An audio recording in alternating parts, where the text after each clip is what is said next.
Con dulu untuk Ibu Ardona mana ya? Ya, hadir Pak. Iya, Oke. rekam. Ibu Nazila, Iya. Iya, hadir Pak. siap. Ibu Rahma, Hadir Pak.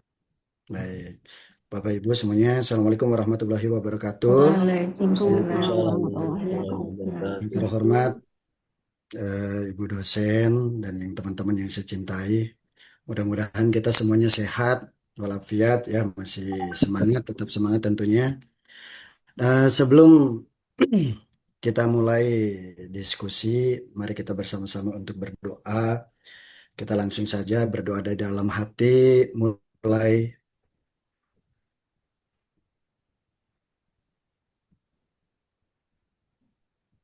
Terima kasih Bapak Ibu. Untuk kelompok saya, mangga di itu kan dulu munculkan dulu materinya.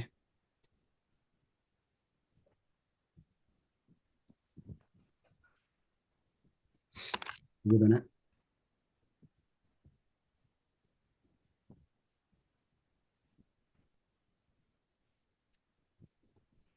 Baik Bapak Ibu semuanya sudah siap ya? Siap, Pak. Oke, baik. Terima kasih. Diulangi lagi. Bismillahirrahmanirrahim. Assalamualaikum warahmatullahi wabarakatuh. Bapak Ibu, Waalaikumsalam warahmatullahi Warahmatullahi wabarakatuh. Ibu dosen yang tercinta dan Bapak Ibu semuanya yang saya banggakan. Puji syukur kehadiran Allah Subhanahu wa taala pada kesempatan hari ini kita masih dapat bertatap muka walaupun via Zoom ya untuk melaksanakan kegiatan perkuliahan seperti biasa.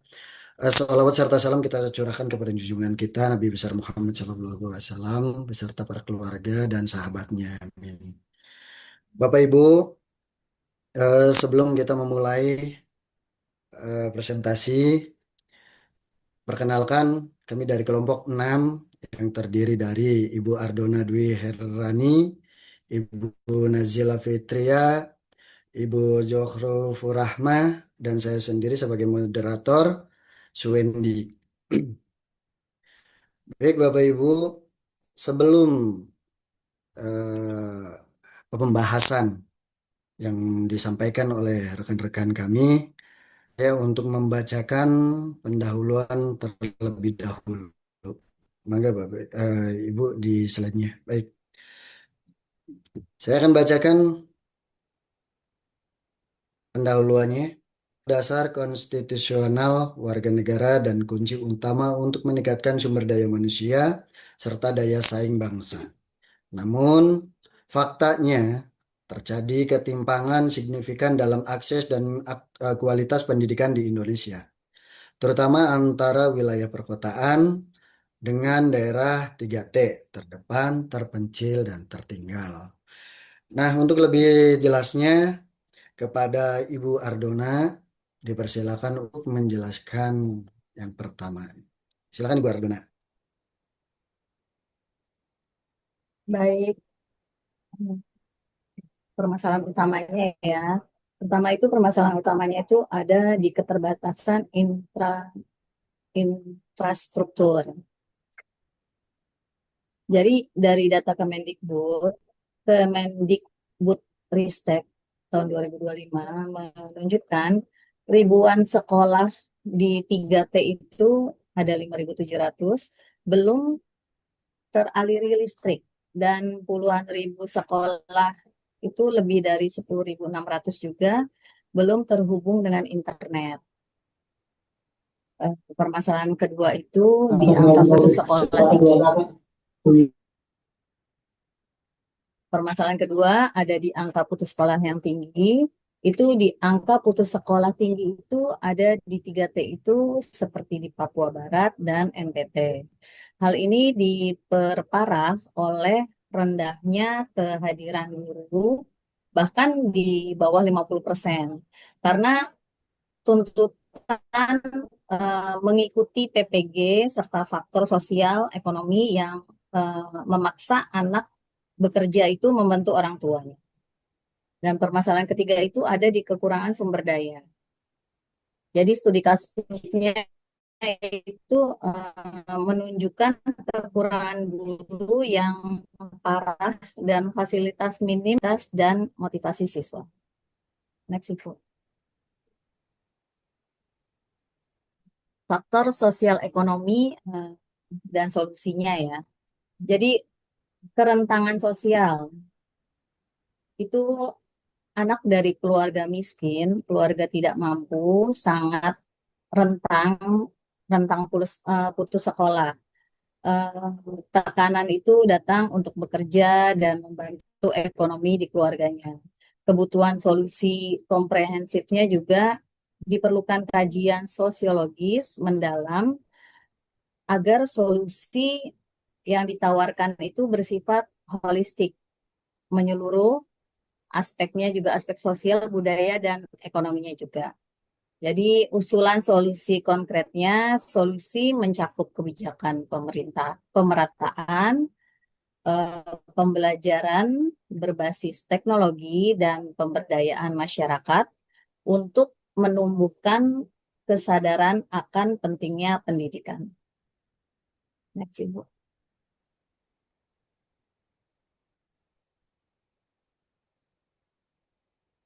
Di kajian teori atau landasan sosiologisnya, fungsionalisme struktural menurut Parsons,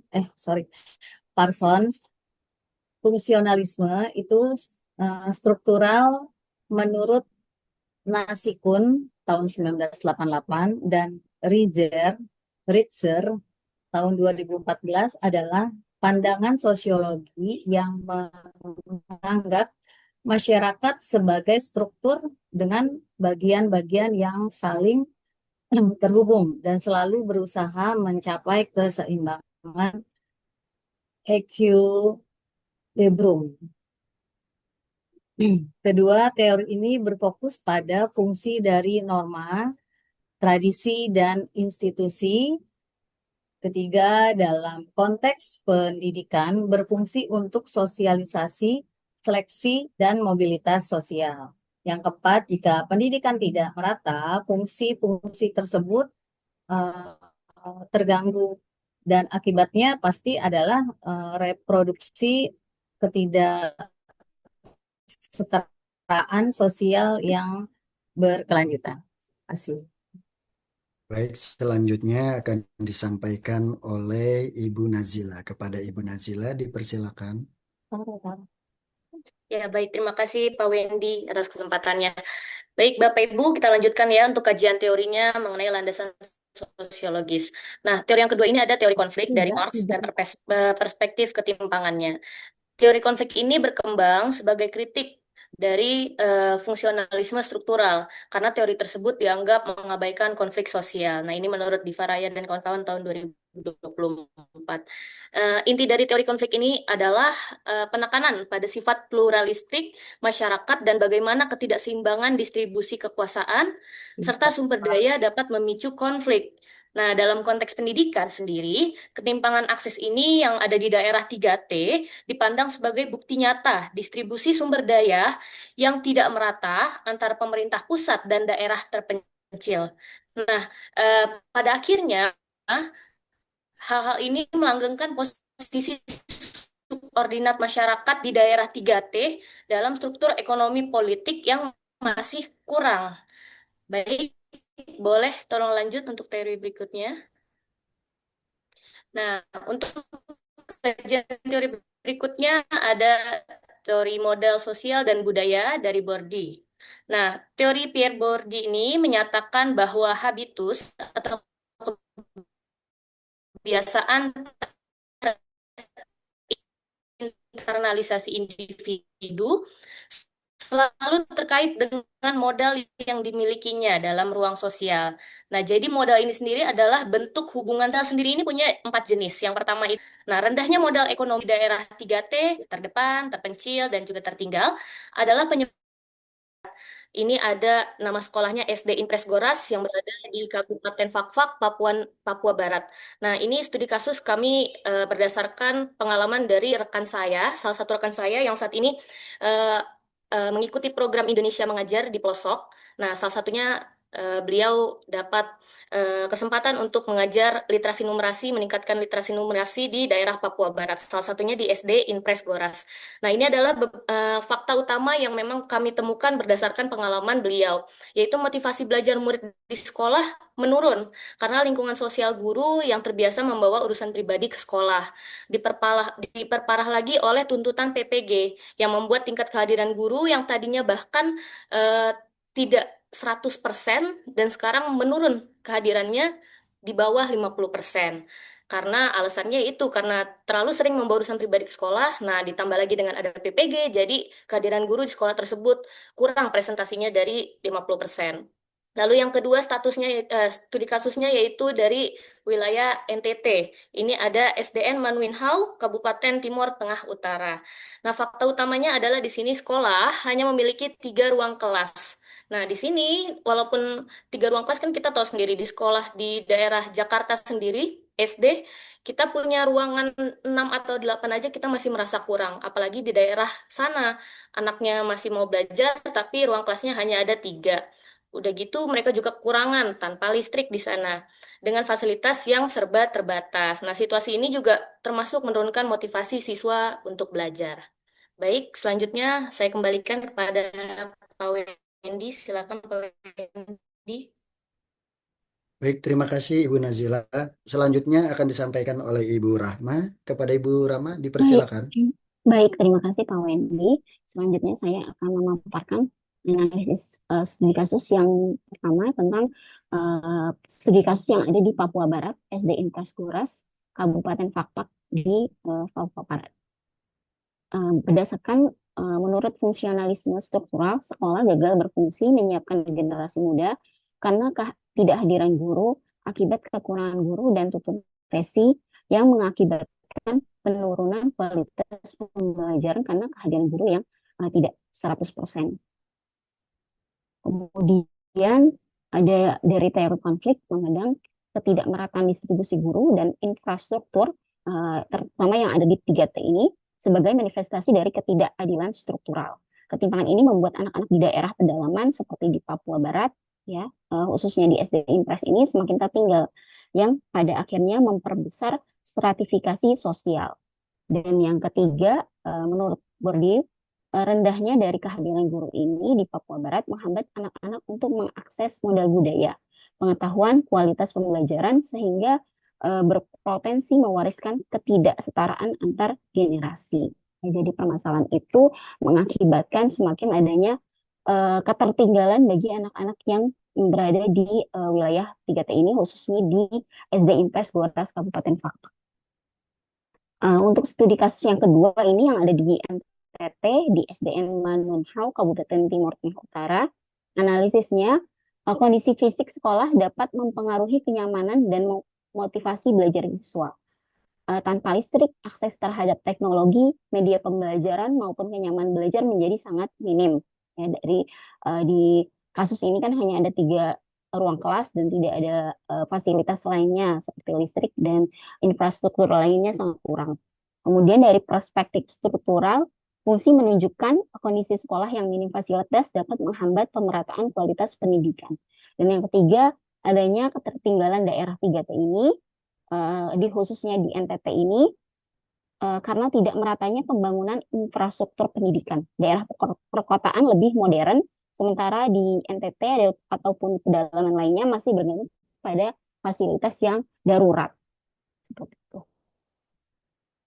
Selanjutnya, ini adalah persamaan kasus di Papua Barat dan di NTT, sama terjadi di daerah 3T.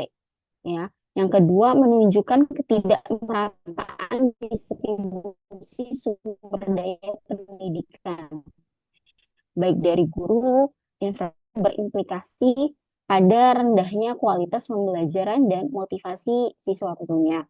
Berikutnya, hal ini memperlihatkan adanya ketidakadilan sosial bagi anak-anak di daerah terpencil. Mereka kehilangan kesempatan. Kemudian berikutnya adalah implikasi sosiologis. Pendidikan seharusnya menjadi sarana mobilitas sosial, yaitu alat untuk memperbaiki posisi sosial ekonomi. Tetapi di kasus di Papua Barat dan NTT ini menunjukkan pendidikan justru memperkuat ketimpangan sosial tadi karena tidak ada fasilitas dan anak-anak terhambat untuk mendapatkannya semakin turun ya atau tidak berkembang. Kemudian negara sebagai penyelenggara pendidikan belum sepenuhnya hadir dalam memastikan pemerataan akses pendidikan yang berkualitas, khususnya di NTT dan fungsi sosial di mana anak-anak Papua dan NTT tetap berada di pinggiran struktur sosial. Solusi dan rekomendasi yang pertama adalah pemerataan distribusi guru. Yes. Kedua, adanya pembangunan infrastruktur sekolah. Yang ketiga, kolaborasi multi pihak. Semua pihak harus bekerja sama untuk meningkatkan layanan pendidikan. Dan yang keempat ada kebijakan berbasis keadilan sosial. Selanjutnya saya kembalikan ke Pak Wendy. Baik, terima kasih Bu Rahmah. Bapak Ibu, demikian pemaparan kami sampaikan. Selanjutnya dibuka untuk termin yang pertama, diberikan kesempatan untuk 3 penanya ya. Kepada Ibu Listi, dipersilakan. Bismillahirrahmanirrahim. Assalamualaikum warahmatullahi wabarakatuh. Waalaikumsalam warahmatullahi wabarakatuh. Izin bertanya ya Bapak Ibu, kelompoknya Pak Swendi, berkenaan dengan 3T ini, kira-kira kan kita masuk ke dunia pendidikan ya. Apa sih yang harus kita lakukan, strategi yang bisa dilakukan untuk meningkatkan kualitas pendidikan di daerah 3T? Sementara tadi dikatakan banyak kendalanya ya di 3T itu. Nah, kira-kira bagaimana cara kita ya supaya meningkatkan kualitas pendidikan itu? Terima kasih. Baik, terima kasih Ibu Listi. Selanjutnya ada lagi?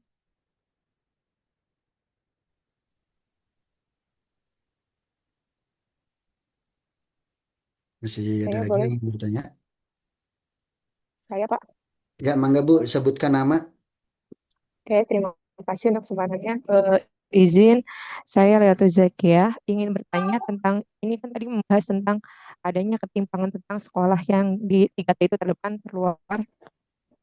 Eh, Menurut kelompok Bapak, bagaimana ketimpangan pendidikan yang ada di daerah kita 3T itu dapat mempengaruhi mobilitas sosial individunya, Pak? Bisa Bentar, Bu. terdengar? Diulang lagi pertanyaannya? Iya, iya, iya. Bagaimana Bu tadi Bu? Oke. Bagaimana ketimpangan pendidikan di daerah 3T sosial individu? Ya, Bu. Terima kasih Bu. Bisa. Ya, terima kasih.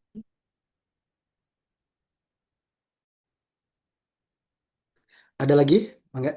Untuk yang terakhir di sesi yang pertama. Sebutkan nama. Saya, Pak. Ya, silakan Ibu. Sebutkan nama Bu. Ya, nama saya Tita Ernurunita. Saya ingin bertanya, Pak, bagaimana masyarakat dapat berperan dalam mengatasi ketimpangan pendidikan di daerah 3T tersebut? Terdepan, terpencil, dan tertinggal tersebut. Bagaimana caranya, Pak? Ya, terima kasih. Ulangi Bu, apa tadi pertanyaannya? Bagaimana Ya, bagaimana masyarakat dapat berperan dalam mengatasi ketimpangan pendidikan di oh daerah ya Bu. 3T Terima tersebut? kasih Bu. Baik, di sini ada 3 penanya ya. Yang pertama dari Ibu Listi. Dari Ibu Listi, pertanyaannya adalah apa strategi yang dapat dilakukan untuk meningkatkan kualitas pendidikan di daerah 3T? Maka kepada siapa yang mau jawab? Ya, saya coba menjawab ya Pak. Bu Ardona, dipersilakan untuk menjawab Bu. Ya, izin menjawab ya Bu Listi ya. Apa strategi yang dapat kita lakukan ya untuk meningkatkan kualitas pendidikan di daerah 3T? Pastinya pertama itu untuk meningkatkan infrastrukturnya dulu ya Bu, untuk infrastruktur digital. Karena kan memang di sana itu seperti jaringan internet dan fasilitas teknologi itu eh, pastinya membantu untuk meningkatkan akses ke sumber daya pendidikan dan meningkatkan kualitas pembelajaran. Tapi kan di sana karena geografisnya memang tidak memungkinkan, jadi jaringan internetnya memang terhambat. Jadi kita pertama pastinya meningkatkan infrastruktur dulu. Yang kedua itu eh, pastinya ada pelatihan guru. Jadi memberikan pelatihan dan apa ya, pengembangan profesional bagi guru gitu, meningkatkan kompetensi dan kualitas pengajaran sehingga peserta didik itu juga dapat menerima yang lebih baik gitu. Memang di sana bukannya kurang baik, tapi memang belum memadai. Seperti kasus yang diceritakan teman kami yang memang sekarang bekerja di sana, gurunya ada, tapi memang lebih kepada mereka karena tuntutan PPG, jadi kurang apa ya, kurang maksimal dalam memberikan pendidikan atau pengajaran bagi anak-anak. Terus juga pengelolaan dana kolaboratif ya. Di sana kan pengelolaan dananya itu kurang efektif kalau menurut teman saya. Jadi di sana tuh pemerintah itu emang masyarakatnya itu sebetulnya bukan orang tidak mampu, tapi memang eh, pola pikirnya yang merasa eh, pendidikan itu nggak apa-apa lah, nggak belajar gitu. Yang penting nanti kamu juga pintar, bantu orang tua aja dulu gitu. Terus juga integrasi dari teknologi pembelajaran. Jadi eh, berbasis budaya lokal di sana juga agak kurang yang mengintegrasikan teknologi pembelajaran itu di sana untuk budaya lokalnya dan meningkatkan keterlibatan belajar juga diperkuat sama karakter siswa yang ada di sana, Bu. Jadi program guru, pergerakan, mengembangkan program guru itu pergerakannya agak kurang di sana. Jadi guru itu untuk pergerakannya berfokus pada guru-guru muda itu untuk mengajar di daerah 3T itu agar dapat menjadi solusi jangka panjang karena untuk meningkatkan kualitas pendidikan juga. Cukup sekian sih dari saya. Mungkin ada yang bisa menambahkan. Bagaimana Ibu Lesti? Udah cukup? Untuk langkah awalnya berarti dari mana kita bergeraknya tuh Bu? Dari sekian banyak yang Ibu jabarkan, Ya. Sebentar ya, dari Bu. mana dulu? Kan terlalu banyak nih kita permasalahannya tuh di 3T ini. Menurut Ibu sendiri dari mana Bu? Kalau Ya, menurut saya memang infrastrukturnya dulu ya, karena kan di sana memang ini menurut teman kami ya, di sana kan listrik itu kemarin info tuh by voice note tuh ya dengan kami juga, itu listrik itu nggak 24 jam Bu. Jadi untuk pembelajarannya agak susah. Jadi dilihat dari letak geografisnya emang agak kurang ya, kurang memadai untuk memberikan pembelajaran. Infrastruktur internet itu ya bisa dibilang ya memang tidak sampai karena listrik aja nggak 24 jam. Jadi yang pertama itu pastinya untuk digitalnya dulu ya, memang kurang. Gimana wifi mau nyampe orang listrik aja belum ada ya di sana gitu. Terus juga ada tenaga pengajar, tapi yang seperti tadi kita info, tenaga pengajar itu awalnya memang nggak ada 100%, tapi semenjak tuntutan yang memang ada di sana itu guru yang kebanyakan memang melakukan PPG, ditambah lagi memang sangat di pelosok, tuntutannya karena memang tidak ada listrik, udah pasti nggak ada wifi, jadi mereka lebih fokus ke yang kota Bu, nggak ke daerah karena kan susah ya Bu kalau lagi PPG itu kan untuk melakukan kegiatan. Jadi ya gurunya pun memang tidak siap juga sebetulnya karena memang ya tuntutan dari pemerintah juga kan ituan PPG. Jadi kalau menurut saya sih awalnya memang striknya dulu Bu, jadi wifi ya infrastrukturnya dulu diperbaiki. oke, setidaknya untuk fasilitas standar ya Bu ya. Mungkin tidak harus jadi sekolah yang mewah, tapi Ya, setidaknya listrik itu kan jadi utama penerang. betul, betul Iya. Ibu. Betul, Ibu. Betul Dan sekali. kondisi kelasnya juga seperti itu. Berarti harus ada penyadaran dari Pemda setempat. Harus punya kesadaran Betul, itu. betul. Memang harus kerjasama juga ya. Jadi kalaupun misalnya listrik ada tapi gurunya nggak ada, ya susah juga ya. Jadi memang langkah awalnya itu infrastrukturnya dulu diperbaiki, listriknya, nanti gurunya ya Nah, itu benar mengikuti ya Bu ya. Ya, dan emang sengaja diambil adalah tenaga-tenaga muda. Mungkin dengan Betul. segala keterbatasan, yang Betul. muda bisa lebih banyak ruang geraknya, kreativitasnya lebih tertantang lagi untuk mengatasi masalah di 3T itu sendiri ya, Bu ya. Oke, Betul, Ibu. Betul siap. sekali Bu Listi. Oke, terima kasih banyak. Terima kasih Sama- kembali Bu Listi. Boleh saya Sama-sama. menambahkan dikit, Bu? Mangga Ibu ditambahkan.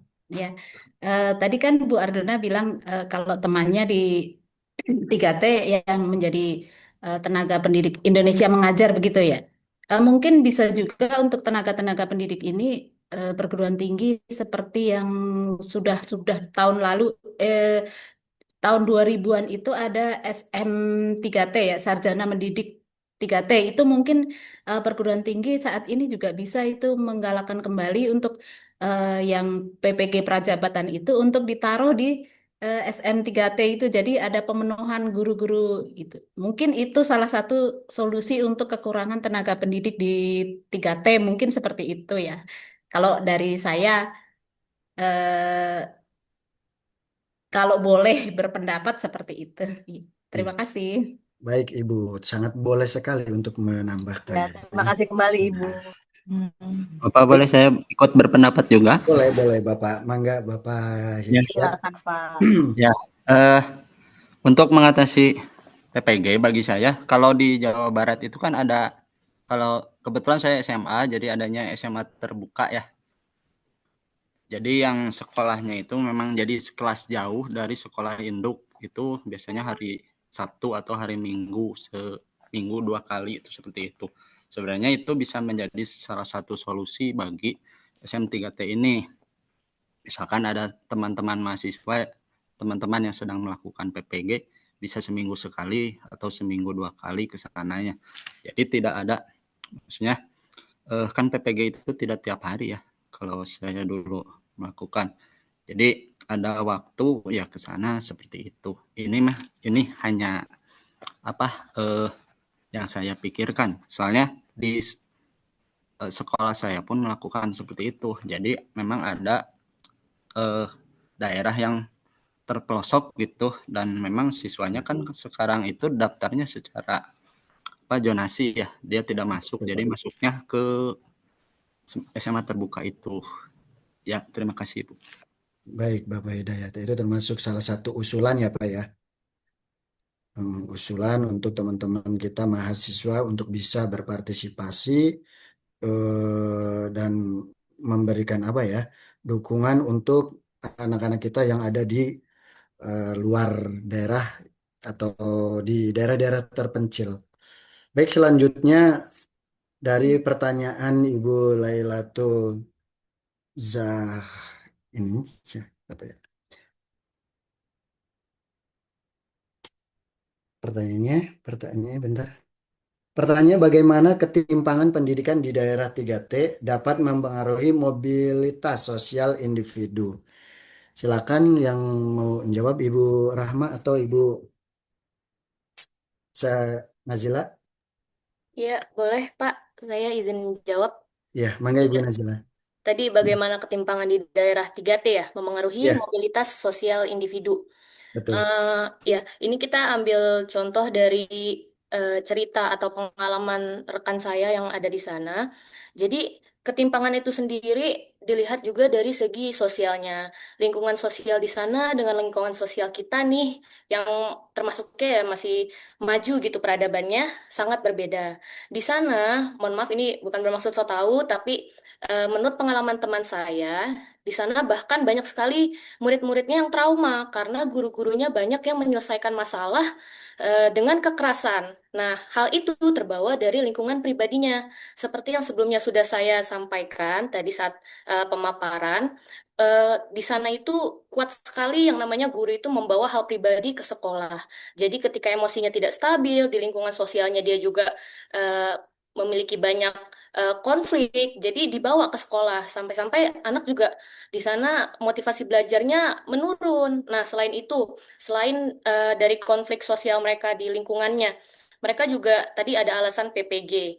Mereka di sana PPG, di sini PNS-nya kan kita bisa terhitung lah banyak. Tapi kalau di sana di sekolah SD Impres itu dia hanya satu guru PNS-nya. Dan bahkan guru PNS-nya ini kepala sekolah juga. Jadi nggak bisa 100% mengajar anak-anak. Nah, selebihnya itu P3K dan honorer. Nah, P3K dan honorer ini kan mereka dituntut untuk terus meningkatkan kompetensi ya. Nah, meningkatkan kompetensi ini mereka diminta untuk ya ikut pelatihan, PPG, dan lain-lain. Sementara yang tadi udah dijelaskan sama Bu Dona, infrastrukturnya kurang, terus juga masalah internet juga nggak bisa karena sinyalnya susah di sana. Jadi mereka mengambil alasan itu untuk pergi ke kota. Padahal sebenarnya bisa mereka lakukan di sana, tapi mereka ingin menghindari, istilahnya menghindari anak-anak. Ya udahlah, mumpung ada kesempatan ke kota, ya udah kita ke kota aja gitu. Makanya kenapa akhirnya jadi kita PPG akses serba ada gitu, serba mudah. Mau kita internet PPG online juga bisa, tapi kalau misalnya di sana tuh harus ke kota dulu. Nah, mereka jadikan itu alasan untuk meninggalkan anak-anak. Ya biarin aja, kan di sana juga masih ada guru lain, masih ada guru lain yang akhirnya ya guru hampir semuanya kehadirannya itu ya 50%, mengakibatkan motivasi anak untuk belajar tuh semakin berkurang. Jadi lingkungan sosialnya itu yang mendukung anak-anak kayak, aduh kok udah gurunya menyelesaikan masalah dengan kekerasan, terus juga sekalinya kita udah semangat belajar tapi gurunya nggak ada, alasannya ada aja, kayak gitu. Nah, makanya itulah yang menghambat guru-guru di sana dan juga murid untuk memiliki kualitas pendidikan yang lebih baik gitu. Mungkin ada tambahan lagi dari Pak Wendy juga boleh, Bu Dona atau Bu Rahma. Ya, mangga yang lain barangkali. Mm-mm. Hmm. Bu Najila, maaf izin Iya, ya. Mangga. Bu. Itu kan berdasarkan pengalaman ya, Mbak Najila, yang Mbak Najila paparkan tadi ya. Iya, iya. Maksudnya ada teman gitu yang di sana gitu. Apakah sedemikian seperti itu gitu kan? Kalau regulasi dari pemerintah kan baik di daerah maupun di kota itu kan sama ya. Biasanya Mm. tidak ada kita tindakan kekerasan gitu kan. Tidak ada misalnya meninggalkan pelajaran urusan pribadi gitu. Itu pihak terkait bagaimana Mbak Nabila Mbak Najila di sana? Teman saya ini kan berfokus ke daerah timur ya, Bu. Jadi eh, sebelumnya memang di Papua Barat, sekarang pun dia sedang ada di daerah Maluku. Di kedua daerah ini ya sama cara penyelesaian masalahnya itu dengan kekerasan. Tapi mungkin karena di sana aksesnya kurang. Kalau kita kan dikit-dikit di sini guru melakukan kekerasan, ada video viralin ke TikTok, viralin ke Instagram. Kalau di sana nggak ada kayak gitu, Bu. Jadi mungkin saya juga merasa miris ketika mendengar cerita dari teman saya, masa kayak gitu sih penyelesaian masalahnya, emang harus dengan main tangan ke anak gitu. Ternyata di sana sudah terbiasa, bahkan sampai anak yang trauma nggak mau sekolah lagi ya karena itu udah terbiasa di lingkungan sosialnya, jadi Ya, melakukan ya. kekerasan. Ya, Iya Bu. gitu, Terima Jadi Bu. kasih Bu nah, Najila. kalau berkaitan Iya, dengan sama-sama Bu aturan, Nur. ya memang itu aturan, Bu. Itu kembali lagi kepada personalnya seperti itu. Baik, terima kasih Ibu Nazila dan penanya. Selanjutnya ada dari Ibu Ita dengan pertanyaannya, bagaimana masyarakat dapat berperan dalam mengatasi ketimpangan pendidikan di daerah 3T? Kepada Ibu Rahma barangkali dipersilakan. Ya, baik, terima kasih. Saya akan menjawab tentang bagaimana peran masyarakat ya. Saat ini kita sebagai masyarakat yang melihat bahwa terjadinya ketimpangan ya di daerah PT, kita harus selalu menyuarakan hal-hal tersebut gitu ya, agar pemerintah mau dengan segera untuk memperbaiki infrastruktur yang ada di sana. Sedikit demi sedikit kita sebagai masyarakat sangat berperan penting dalam hal tersebut. Mungkin kita di Jakarta dia merasakan langsung hal seperti itu, tapi kita harus menyuarakan bagian dari apa ya, kerja kita untuk pendidikan di Indonesia. Kemudian masyarakat lainnya juga kita membentuk seperti yang adanya Indonesia Mengajar, itu juga bagian dari kepedulian masyarakat tentang pendidikan di sana. Mereka membuat yang sangat begitu hebat gitu ya, bermanfaat untuk mengirimkan guru-guru yang baru lulus dari pendidikan satu untuk bisa terjun langsung di sana, dan itu sangat-sangat bermanfaat untuk masyarakat di sana. Kemudian eh, kita juga sebagai masyarakat juga bisa menggalang dana, ya menggalang dana, kita saling membantu ya agar mereka di sana kan sangat-sangat keterbatasan ya, dan hal itu bisa kita lakukan untuk membuat komunitas dan menggalang dana untuk membantu mereka. Kemudian membuat juga kemitraan dengan sekolah. Masyarakat dapat mengembangkan kemitraan dengan sekolah di daerah 3T untuk mendukung pendidikan. Seperti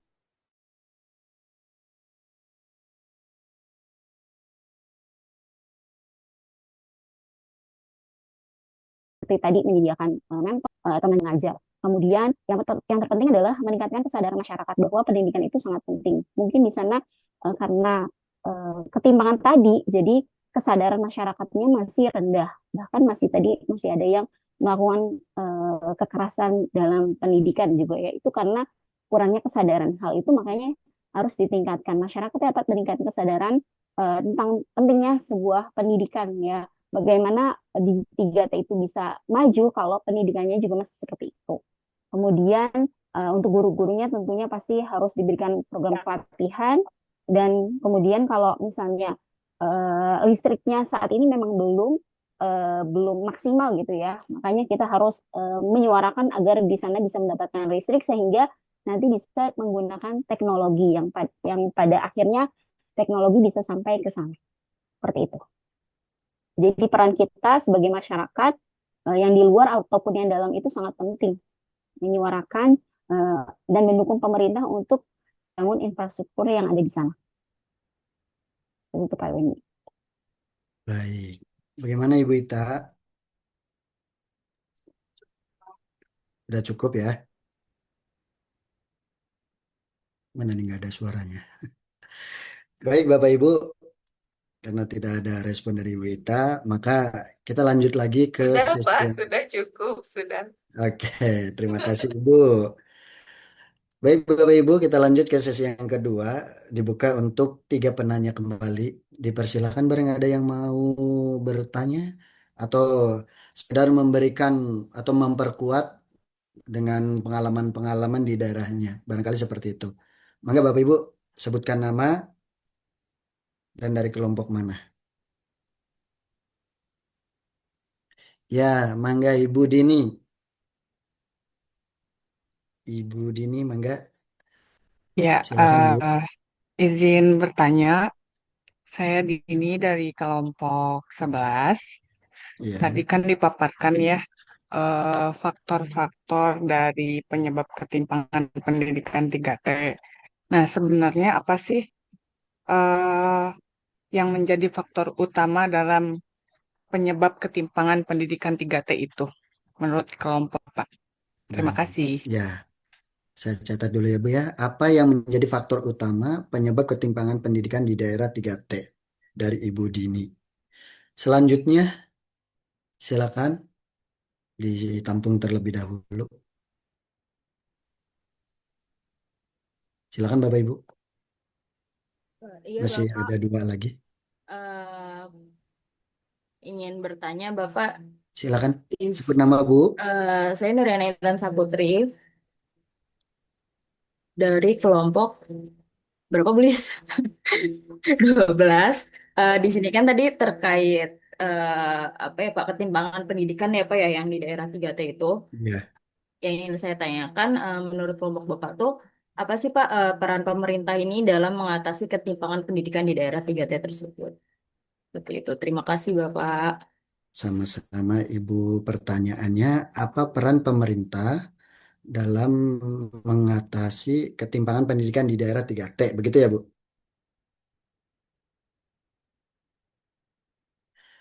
Mangga, silakan Pak Julfakar. Terima kasih, Bapak. Sama-sama Bapak. Eh,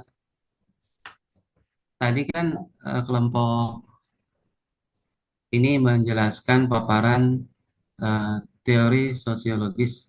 Ada 4 ya, ada salah satunya itu adalah teori Marxisme, gitu ya. Yang eh, di dalamnya tadi bahwa teori Marxisme itu kan teori konflik ya. Yang oleh Marxisme itu lebih ditekankan adanya eksploitasi gitu ya.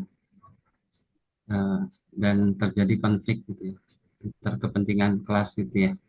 Sedangkan pada kasus yang dibawa oleh kelompok ini, untuk studi kasus di Papua, itu tadi diindikasikan guru membawa urusan pribadi ke sekolah, hingga eh, memberikan apa tadi gitu ya. Nah, pertanyaan saya adalah, saya nggak tahu juga ya, apakah teori sebelum saya nggak tahu juga apakah teori Marxis itu dijadikan dasar dalam menganalisis kasus di Papua atau tidak ya. Tapi andaikan iya gitu ya, andaikan iya ya. Eh, andaikan iya, nah teori konflik apa sih yang ada di kasus Papua tersebut? Ya, dalam pengertian tadi ya, guru membawa urusan pribadi ke sekolah. Kalau daerah yang ketimpangan 3D yang satu lagi mungkin masuk ya, terjadi ketimpangan itu kan berawal dari berawal konflik itu karena ada ketimpangan ya. Iya. Yang jelas seperti itu. Tapi kalau untuk kasus di Papua, mungkin dengan analisis teori yang tadi disampaikan ya, yang salah satunya kan teori Marxis tadi ya, bisa dijelaskan. Terima kasih. Baik, terima kasih Bapak. Pertanyaannya, teori apa yang tepat atas apa ya, kasus-kasus yang terdapat di daerah Papua ya, seperti itu. Baik, Bapak Ibu, untuk pertanyaan yang pertama dari Ibu Dini. Dari Ibu Dini, pertanyaannya adalah apa yang menjadi faktor utama penyebab ketimpangan pendidikan di daerah 3T? Dipersilakan untuk Ibu Ya. Dona, dipersilakan. Izin menjawab ya Bu Dini, seperti yang tadi sudah diinformasikan sebelumnya, sebenarnya sama ya. Memang faktor utamanya itu pasti kendalanya tadi awalnya yang saya info itu keterbatasan akses teknologi ya Bu. Terus ditambah lagi juga yang infrastruktur tadi, juga kekurangan guru yang berkualitas dan apa ya, hambatan sosial budaya aja di sana ya. Jadi itu sih Bu. Jadi kualitas pengajarannya jadi tidak konsisten. Menurut saya faktor yang utama itu. Terima kasih. Iya. Bagaimana Ibu Dini? Sudah cukup? Barangkali ada yang mau Iya. menambahkan, dipersilakan.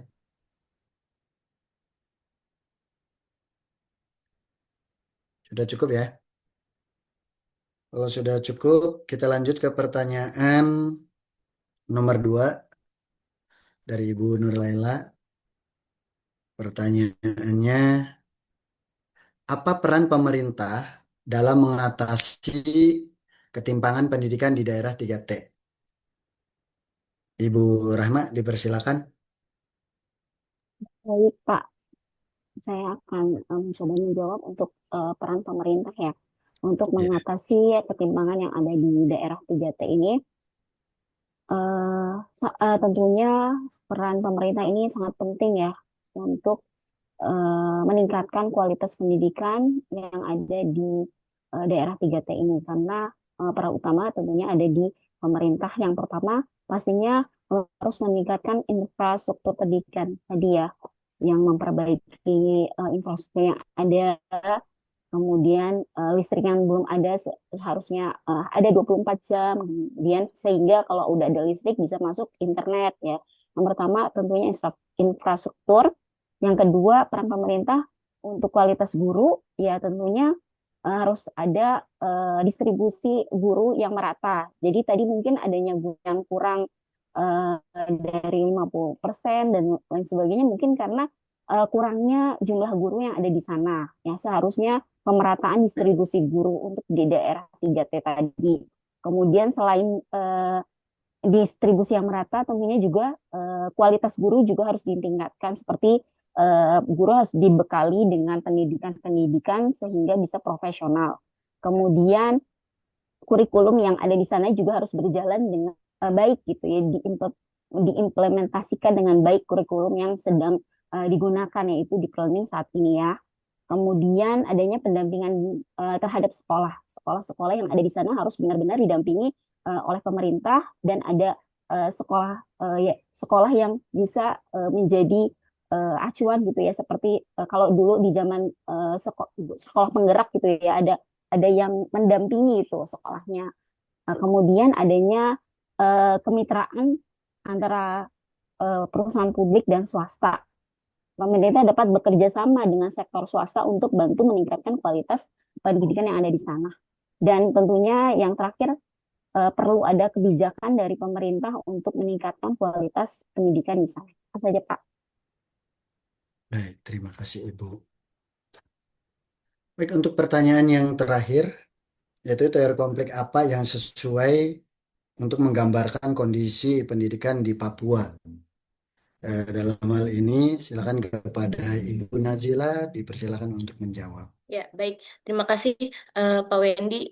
Eh, kita sebenarnya permasalahannya agak lebih rumit dari sekedar guru PPG ataupun penyelesaian masalah dengan ringan tangan ya Pak. Tapi jauh dari itu sebenarnya kita juga sempat mempertimbangkan apakah terlalu sensitif membahas ini untuk dibawa ke perkuliahan dan lain-lain. Nah, balik lagi, ya mungkin perlu diperjelas ya Pak. Balik lagi sebenarnya permasalahan utamanya adalah dari dana atau uang. Jadi di sana itu guru-guru itu banyak sekali yang, mohon maaf, gajinya ada yang dirapel, ada yang nggak digaji sama sekali, kayak gitu.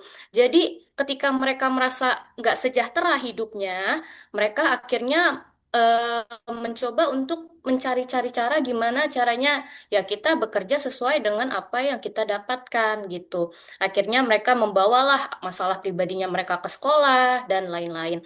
Nah, selain itu juga di sana, Pak, mereka itu lebih mementingkan uang dibandingkan pendidikan. Jadi, uang itu di atas segalanya. Menurut mereka yang punya uang itu berhak melakukan apapun.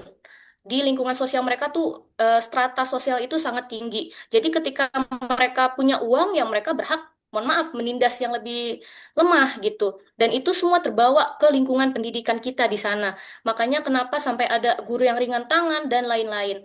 Dan itu yang memunculkan anak-anak di sana ada konflik yang gak mau sekolah dan lain-lain. Jadi semuanya balik lagi ke masalah uang atau dana. Cuma kita nggak berani angkat sebenarnya karena, mohon maaf banget, bukan bermaksud mendiskreditkan pemerintah kita, tapi di sana korupsinya cukup tinggi. Makanya kenapa uang gaji guru kita di sana juga banyak yang dirapel gitu. Makanya ya itu, gimana caranya mereka, ya udahlah diakal-akalin aja, yang penting mereka mau sekolah lah, yang penting kita melaksanakan kewajiban kita, toh kita juga nggak digaji, toh gaji kita juga kurang, kayak gitu. Nah, makanya juga PPG ini jadi alasannya mereka juga, Pak. Sebenarnya PPG gak harus ke sana. Kalau menurut pendapat teman saya nih, PPG tuh gak harus ke sana. Cuma mereka ada aja alasannya untuk ke kota mengurus ini itu berhubungan dengan PPG. Jadi hal itu yang mereka bawa untuk menghindari mengajar anak-anak gitu. Makanya alhamdulillah banyak sekali, masih ada banyak relawan-relawan kita yang turun ke sana untuk mengatasi konflik-konflik yang terjadi di daerah 3T tersebut. Ya alhamdulillah sekarang anak-anak juga sudah mulai aktif belajar lagi, walaupun yang trauma juga agak sulit. Akhirnya yang trauma ini difasilitasi oleh beberapa relawan kita untuk ya udah ambil apa sih ya istilahnya, paket ya namanya. Paket aja udah, yang penting dapat ijazah aja. Jadi nggak perlu mereka sekolah lah istilahnya. Yang penting mereka dapat ijazah dulu. Nanti yang penting mereka bisa kerja. Karena kalau kerja di sana nggak pakai ijazah kan sangat ini ya Pak, gajinya sangat rendah gitu. Mereka tuh mencegah itu, akhirnya ya udah nggak apa-apa lah. Pendidikan kita bisa pelan-pelan masukkan dengan kursus-kursus. Ada Jarimatika. Mungkin nanti Bapak Ibu bisa sambil cek ke Instagramnya komunitas teman saya, ada Teluk Pendidikan. Di sana juga mereka banyak sekali membagikan gimana sih cara mereka berbagi ke anak-anak di daerah Papua, Maluku, dan daerah-daerah timur lainnya. Nah, di situ mereka mencoba ya udah kita adakan kesetaraan aja, ada ijazah dan lain-lain. Karena mereka mikir ya udah ijazah bisa dibeli. Nah, tapi kalau program ini mereka nggak mau beli ijazah. Pokoknya harus belajar dulu, seenggaknya mereka ada ulangan baru boleh ijazah gitu, Pak. Boleh Pak Wendy, mungkin ada yang mau ditambahkan? Izin respon boleh? Iya, ya Boleh. boleh. Boleh, Pak. Jadi dari pertanyaan yang tadi itu saya maksudnya gini loh, kan ada kasus tadi katanya kan di Papua, yaitu kasusnya statementnya itu kan guru membawa urusan pribadi ke sekolah. Nah, saya ingin Ibu itu, maksudnya kelompok ini menarik teori filosofi sosiologi yang tadi 4 itu disebutkan, tuh dia masuk ke dalam ranah yang mana itu, teori yang mana? Kan salah satunya itu kan ada teori Marxis tadi di Iya. situ, ya kan? Salah satu, nah maksud saya menganalisis studi kasus itu dengan statement tadi guru membawa masalah urusan pribadi ke sekolah, itu dianalisis dengan teori filosofi sosiologi yang mana gitu. Kalau memang menggunakan teori Marxis tadi, nah apa analisisnya gitu, itu yang saya belum dapatkan gitu ya. Jadi mengkaitkan antara kasus dengan teori filosofi sosiologi sebagai alat analisisnya gitu, sebagai analisis. Ibu pasti kan menggunakan alat analisisnya dengan teori fisiologi sosiologi itu kan, nah, gitu maksud saya. Terima kasih. Iya, sebenarnya kami bukan menggarisbawahi urusan pribadinya, Pak. Jadi kita mencoba merunutkan. Adapun eh, masalah utamanya adalah ketimpangannya, Pak. Jadi mereka di sini kita mengambil teori si apa Marxis ini yang teori konflik. Jadi kita tarik dari awal dulu biar orang tahu kenapa sih kita mau ngambil ada ketimpangan di daerah itu sekolahnya ada ketimpangan pendidikan di situ. Jadi kita tarik dari awal dulu, Pak. Oh, dari awalnya tuh sebab-musababnya ini loh gitu sampai ada ketimpangan di sana gitu. Jadi kita mau coba oh nggak meratanya tuh karena ini pribadinya gitu. Nah, ketimpangan. Jadi kita ngasih alasannya dulu nih, kronologinya gitu. Runutannya seperti apa. Adapun sebabnya, akibatnya nanti seperti apa. Nah, itu masuk ke teori konflik yang menurut kami ya, Pak gitu. Mungkin ada yang lain yang punya pendapat lain.